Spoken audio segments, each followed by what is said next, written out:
Olá, graça e paz. Deus abençoe sua vida em nome de Jesus. Estou aqui nessa noite mais uma vez para trazer algo da parte do Senhor para a sua vida. Muitas vezes nós analisamos, muitas vezes nós avaliamos algumas coisas e quase sempre nós fazemos um pré-julgamento dentro de nós, assim quando vemos as coisas pela aparência. Mesmo quando muitas vezes não damos ou não declaramos que é realmente pela aparência, dentro de nós há uma espécie de um pré-julgamento que já define algo. E algumas pessoas até mesmo demonstram isso quando dizem assim, eu não falei nada, mas eu já imaginei que... Então já se imagina que existe um pré-julgamento dentro de si, mesmo muitas vezes a pessoa não dizendo nada. Mesmo sem palavras, há dentro de si. Isso é algo praticamente do ser humano, algo genético praticamente. A pessoa muitas vezes não declara, porém, dentro de si há conceitos, há princípios, há valores. E esses julgamentos eles acompanham. Mas enfim, algumas vezes mais explícita, outras vezes não. Mas enfim, o próprio Jesus ele comentou a respeito disso, quando o próprio Deus comentou a respeito disso, quando Samuel, por exemplo, ele foi escolher um rei. Né? Ele foi escolher um rei e ele imaginou que os filhos de Jessé, os mais fortes, os que mais aparentavam ter ali uma aproximação no perfil de um rei, segundo os seus olhos. E ele julgou, olha, esse tem tudo para ser rei. Deus disse não. Passaram-se os 6 filhos de Jessé e nenhum deles Deus disse, olha, esse será rei. Mas quando Samuel disse assim, mas acabaram seus filhos? Deus disse para Samuel, Samuel disse para Jessé, acabaram seus filhos? Jessé disse assim, não acabaram meus filhos, já tem um lá ainda no pasto, está apacentando ovelhas. Então Samuel disse, então chame ele, porque enquanto ele não chegar aqui, nós não comeremos, e chame ele. Quando Jessé foi chamar, alguém foi chamar Davi, assim que Davi chegou, foi de imediato, Deus disse, eis aí o rei. O menor, o mais fraco, o mais franzino, vamos dizer assim, um ruivo. Mas a questão é que muitas vezes, até mesmo nas nossas próprias vidas, no nosso próprio dia a dia, as coisas elas são julgadas assim muito pela aparência. Por um bom dia, muitas vezes já se define dentro de si, né, se a pessoa está bem ou não. Se há um sorriso, a impressão que está tudo bem, a impressão que esse é o cartão de visita. E se há um bom dia assim, um pouco mais sério, na sua maneira de ser, até mesmo muitas pessoas são assim.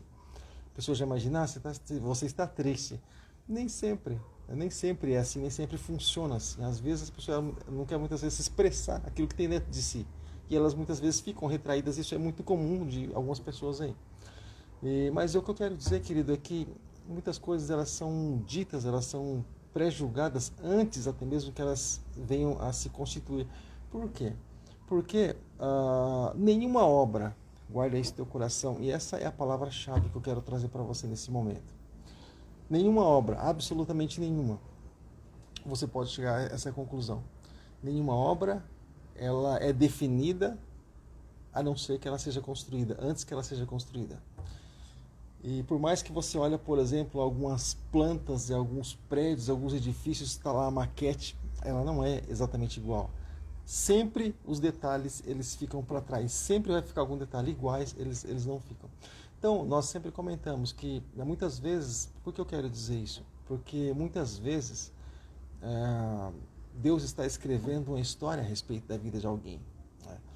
E no meio de uma construção, as coisas elas são deformadas mesmo. Você que participou de uma construção, você que viu pelo menos alguma vez na vida alguém construindo alguma coisa, construindo, digo, no sentido de matéria mesmo, matéria-prima, alvenaria mesmo. Mas assim as coisas elas ficam assim, elas são aparentemente sem sentido, não tem boa aparência, são feias mesmo, não são aceitáveis quando se olha a princípio. Mas quando vai passando o tempo, as coisas elas vão tomando a forma, cada coisa vai chegando, vai se ajustando ao seu lugar, e então se começa realmente a dar o determinado valor para aquela obra, para aquilo que está sendo construído. Né?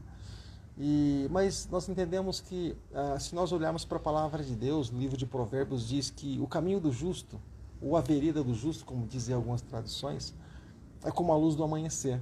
Ele vai brilhando mais e mais até ser o dia perfeito. Então, quando muitas vezes Deus está construindo algo na vida de alguém, muitas pessoas elas não entendem. E elas fazem um pré-julgamento errado, sabe? Como, por exemplo, tem uma base, tem muitas bases, mas a que eu quero trazer para você nesse momento é, por exemplo, a vida de Jó. Quando Deus queria construir algo na vida de Jó e queria mostrar algo na vida dele através de uma obra. As coisas foram acontecendo, as pessoas acharam que era ruína.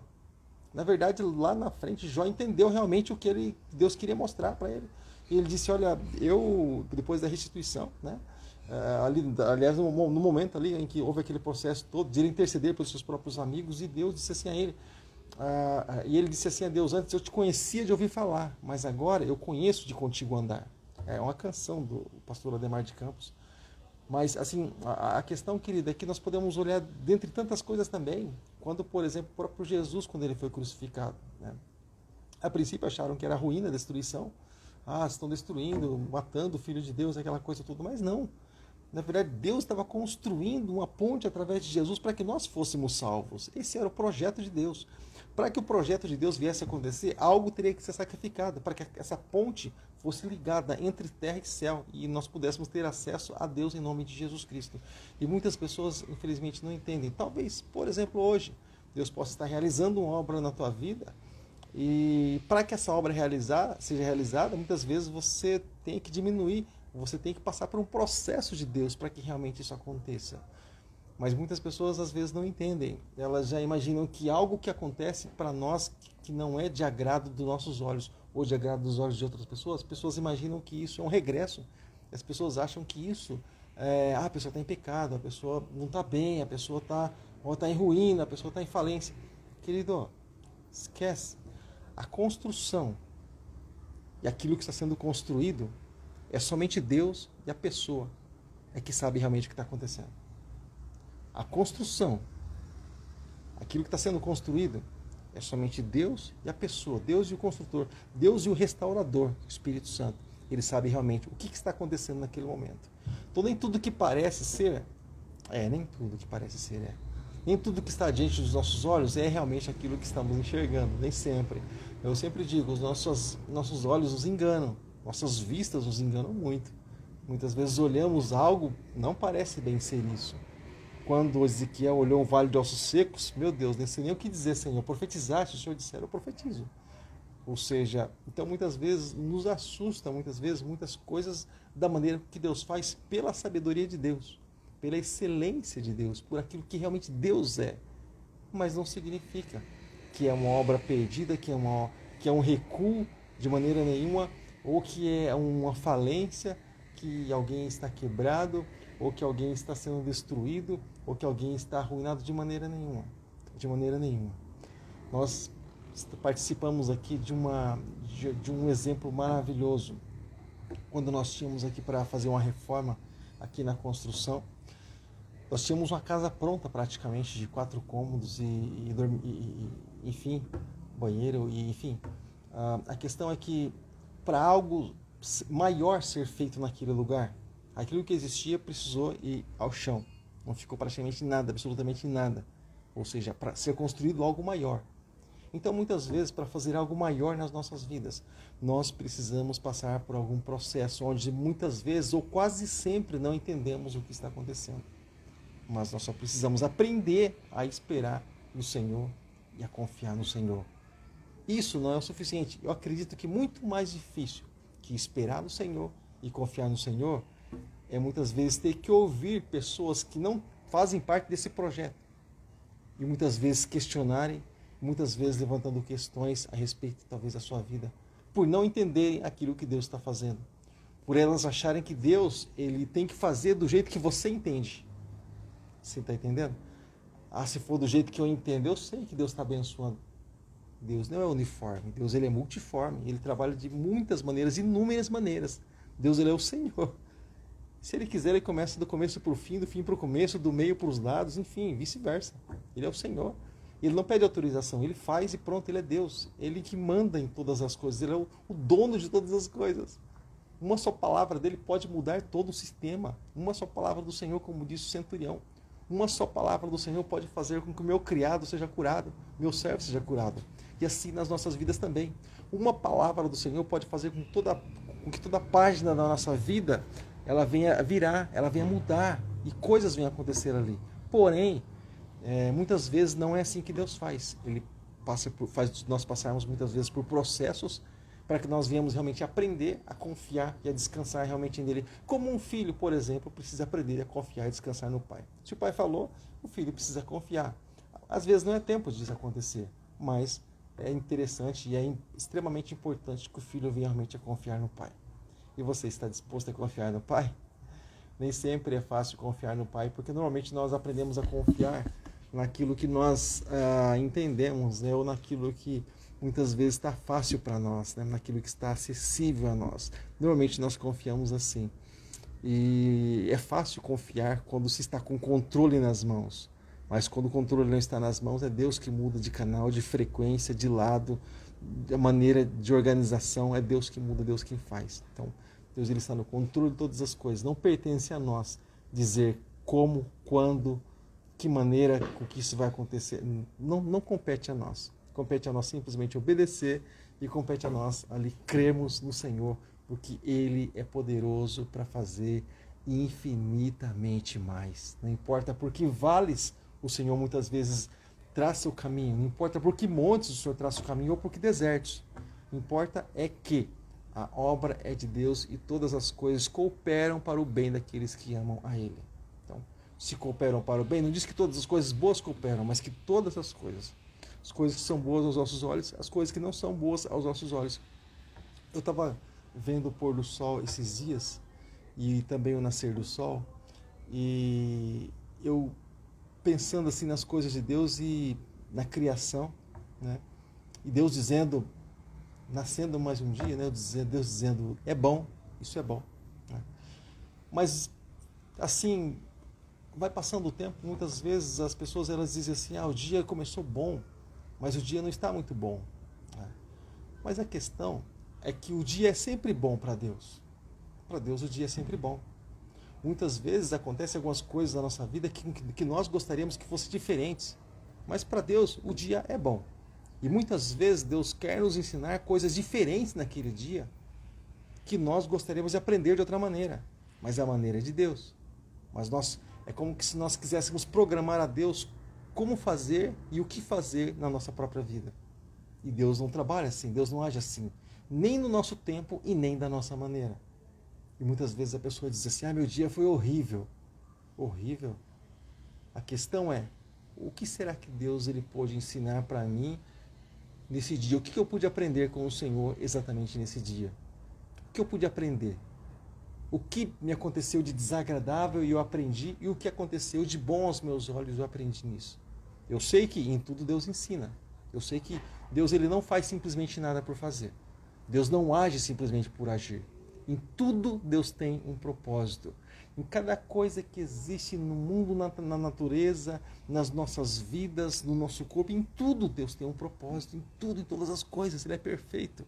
Ele é maravilhoso, ele é onisciente, onipresente, onipotente. Ele sabe, conhece tudo, está em todo lugar. Sonda, esquadrinha as nossas mentes, nossos corações, nossa alma, nosso espírito, tudo. Nada foge dele, absolutamente nada. Cada célula do nosso corpo, ele conhece tudo, tudo, absolutamente tudo. Nada é por um acaso. E se nada tão pequenininho assim, que nós nem conseguimos ver, é por um acaso, quanto mais as coisas as quais nós chamamos de grande aos nossos olhos, também não é por um acaso. Então, se o dia ele brilha para nós, e muitas vezes acontece nesse dia que Deus preparou para nós, coisas que não são do agrado, o dia continua sendo bom, porque Deus diz que é bom. Então, se Deus diz que é bom, como nós podemos dizer que é ruim? Nesse dia bom, algumas coisas acontecendo que não nos agradou, porém, o dia é bom e foi Deus quem preparou. Deus que clareou, Deus que cuidou. Deus não prepararia algo de ruim. Eu vou preparar algo de ruim para o meu filho. Não é do perfil de Deus, de maneira nenhuma. Deus, na sua essência, é bom. Deus ele amou o mundo de tal maneira que enviou seu Filho unigênito para que todo aquele que nele crê não pereça, mas tenha vida eterna. Deus poderia enviar o Filho dele para alguns. Não, mas ele enviou para todos. Ou seja, a essência de Deus é a bondade. Deus ele é bom, Deus é amor. Mas uma coisa que acontece que muitas vezes Deus na excelência, são dois extremos, eu sempre comento sobre isso, são dois extremos. Deus na extremidade da sabedoria, do poder, da onisciência, e põe 3 pontinhos aí, e nós, na simplicidade da nossa ignorância, quase que nunca entendemos nada, e ainda assim criticamos aquilo que entendemos ou não. Sempre vem uma crítica de nós, né, para as coisas que acontecem. Só se lembre de uma coisa. De repente, se você está criticando um dia seu porque aconteceu algo que não te agradou, pode ser que você esteja criticando uma maneira de Deus te ensinar. Guarda isso no teu coração. Então isso é um pouco mais profundo do que parece. Por isso que nós precisamos, antes de falar, pensar 2 vezes naquilo que vamos falar. Será que nós, falando qualquer palavra, não vamos ferir um princípio de Deus? Ou simplesmente vamos lançar a palavra ao ar, ao vento? Não. Deus diz que nós vamos dar contas de toda palavra ociosa. Aquela pessoa que não tem o que falar, então ela começa a falar até pelos cotovelos, não de maneira nenhuma. Se Deus fez, é porque é bom. Se Deus criou você, querido, é porque Ele tem um propósito na tua vida, Ele tem um plano, Ele tem um projeto. Não importa o que esteja acontecendo hoje na tua vida. Pode ser que Deus esteja construindo algo que você não entenda, você não sabe a dimensão disso, né? Moisés, por exemplo, quando foi naquele processo, né, de tirar o povo do deserto, do Egito, das mãos de Faraó, alguém poderia dizer, Moisés, é falido, esse projeto é falido. Puxa, 9 vezes já ele insistiu em tirar o povo e nada, com praga e tudo e nada, o coração de Faraó endurece cada vez mais. Não, querido. Deus estava construindo algo mais excelente. E em Hebreus diz que o próprio Deus endurecia o coração de Faraó para que lá na frente o nome de Deus fosse glorificado. Deus estava construindo dessa forma. Quem pode ensinar o Senhor a fazer as coisas? Quem pode ser o conselheiro de Deus? Quem pode aconselhar Deus? Deus faz assim, Deus não faz assim. Não. Ele é o conselheiro. Ele é aquele que ensina. Ele é aquele que faz a obra. Ele é aquele que trabalha nas nossas vidas, até mesmo dentro de tanta ignorância que muitas vezes nós temos. Pouco nós entendemos e muito nós falamos. Quase nem sempre sabemos aquilo que dizemos. Mas eu louvo a Deus pela misericórdia dEle, pela graça dEle. Muitas vezes, querido, o Senhor, eu não digo que o Deus ele faz vista grossa, mas muitas vezes Deus faz questão de nem dar crédito para aquilo que muitas vezes falamos. Porque se Deus realmente ele desse crédito para tudo aquilo que falamos, misericórdia. Então muitas vezes eu creio que Deus faz até vista grossa, faz de conta que nem está ouvindo. Porque muitas e muitas vezes nós falamos coisas e achamos que estamos totalmente certos. Eu louvo a Deus pela bondade dEle, pelo amor dEle, pela fidelidade dEle, pela graça dEle, eu sempre digo, por esse sangue que foi derramado sobre as nossas vidas, que, sabe, querido, nos justifica diante do Pai. Eu louvo a Deus por isso, por essa bondade, por ter nos dado juízo, a ponto de julgar algo ser bom para nós, vindo da parte de Deus. Basta nós reconhecermos aquilo que Deus faz, reconhecer que é bom, e dar graças a Ele por isso. Nós nascemos com um propósito. Nós não nascemos para ser juízes daquilo que Deus faz, dizer aquilo que Deus faz é bom. Não nascemos para isso. Não foi o plano de Deus nos criar para isso. Deus nos criou para o louvor da tua glória. Para isso Deus nos criou, para isso Deus nos formou. Quando você vê os pássaros cantando e se alegrando e todo fim de tarde, pela manhã, nós nascemos para o louvor da glória do nome de Jesus. E quando o Senhor dá esse exemplo, lá no começo do Evangelho de Mateus, olha, os pássaros não plantam, não colhem, mas nada falta a eles. Às vezes, sabe o que nós passamos a entender? Que muitas vezes a nossa língua e muitas declarações que nós fazemos de uma maneira errada faz com que muitas vezes alguma coisa praticamente nos falte. Porque muitas vezes julgamos a obra, até mesmo aquilo que Deus faz. Por isso, só vou te dar um exemplo, pastor, eu não julgo aquilo que Deus faz. Posso te dar um exemplo? Agora, por exemplo, está chovendo. Vai chover, está uma garoinha bem fina, está chovendo. Deus fez isso, sabe, pensando no quê? Na agricultura, para não faltar água para nós, essa história de racionamento, purificando o ar, a natureza, enfim, nós precisamos de água, nós necessitamos de água, muito mais do que precisamos. É bom para nós? Sim, claro. Senhor, porque muitas vezes a chuva destrói a casa? Muitas vezes nós não estamos preparados para aquilo que Deus tem para dar, para uma chuva mais abundante. Mas a chuva é boa, em si a chuva é boa. Agora, deixa eu dizer uma coisa para você. Deus, da sua bondade, permite que a chuva caia sobre nós? Sim. Mas você acredita que exatamente nessa hora deve ter alguma pessoa na face dessa terra reclamando da chuva? Ah, Deus, manda a chuva agora, justo agora que eu tenho que sair. Tá? Então você quer que Deus espere você sair, você voltar, aí a chuva pode cair. Com que intensidade? Daí você vai determinar também, com que tempo, ela vai parar quando. Então você percebe que muitas vezes nós queremos programar a Deus de como fazer e o que fazer a hora na nossa própria vida. Nós somos criatura, Ele é criador. Na sua essência, Deus é bom, Deus é simplesmente maravilhoso. Então louve a Deus, querido, por mais um dia que Deus preparou para você. Amém, querido? Se Deus preparou esse dia para você, é porque Ele te ama, porque Ele tem um propósito, é porque Ele tem um plano para você. A princípio você pode não entender, é só crer e esperar no Senhor, porque assim como eu já disse, do dia para a noite Ele pode virar a página na tua vida. E coisas que você realmente esperava, isso pode acontecer. Porém, se coisas que você esperava não acontecer, continue acreditando na bondade de Deus. De repente você pode pensar assim, pastor, mas eu esperava e nunca aconteceu. Eu vou encerrar com uma fala. No final da carta de Hebreus, fala a respeito dos heróis da fé. Eu gosto muito dessa passagem. Fala a respeito dos heróis da fé. Eles viveram a vida com Deus. A Bíblia diz que o mundo não era digno deles. Meu Deus, o mundo não era digno deles. Isso é tremendo. E a Bíblia diz assim que eles esperavam algo em Deus, nessa pátria. Mas as coisas dessa pátria, desse mundo, dessa vida são tão pequenos que Deus não preparou algo para eles nessa pátria, mas preparou algo muito mais excelente na glória. Deus é bom. Quando eles acharam que Deus era bom, Deus mostrou muito mais ainda a bondade dele na vida deles. Quando eles queriam uma coisa passageira, simplesmente, Deus deu algo eterno para cada um deles. E eu louvo o nome do Senhor por isso, tá bom, querido? Tenha uma boa noite, que a graça e a paz seja contigo. Um abraço para ti, tá bom, querido? Até o nosso próximo momento aí de reflexão, nosso bate-papo é com Deus. Fica com Deus. Obrigado pela companhia. Até mais.